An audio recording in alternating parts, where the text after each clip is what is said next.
시청자 여러분 안녕하십니까? 뉴스 매거진입니다.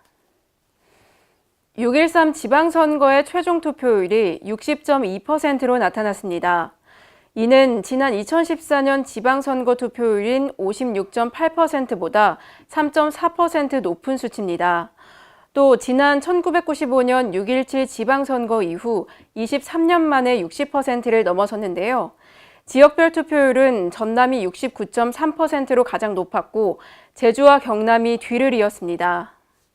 근로복지공단이 기업 구조조정 등으로 어려움에 처한 고용위기지역 실직 노동자 등을 대상으로 직업훈련 생계비 대부 한도액을 1,000만 원에서 2,000만 원으로 상향한다고 밝혔습니다. 이번 조치는 핵심 기업 폐쇄 발표 등으로 지역 경제 악화가 우려되고 있는 고용위기지역과 조선업 이직 실직자에 대한 지원 강화 방안의 일환인데요. 근로복지공단 심경우 이사장은 실직 노동자들이 생계비 부담 없이 직업훈련을 받고 신속하게 재취업에 성공할 수 있도록 최선을 다해 지원하겠다고 말했습니다. 농협이 계약 재배가 아닌 보리도 전량 수매한다는 계획을 발표했습니다.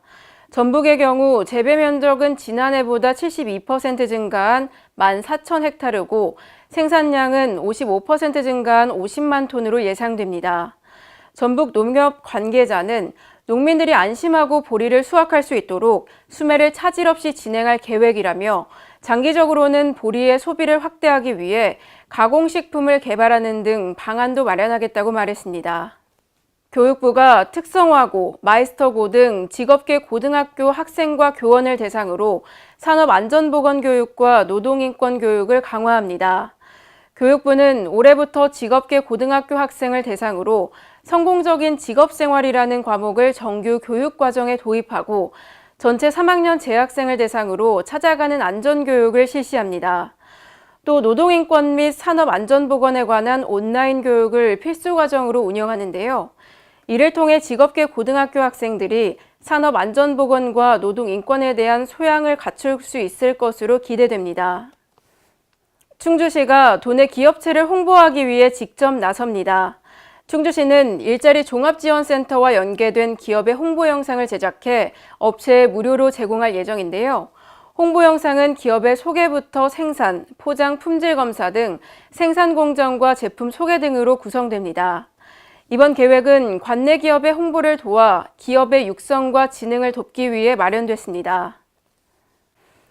7개 부처가 공동으로 추진 중인 방역연계 범부처 감염병 연구개발사업 설명회가 개최됩니다.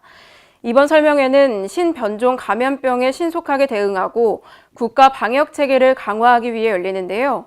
지난 5월 29일부터 신규 과제를 선정하기 위해 공모를 진행하고 있고 올해는 총 26개 내외의 과제를 선정해 총 83억 원을 지원할 예정입니다.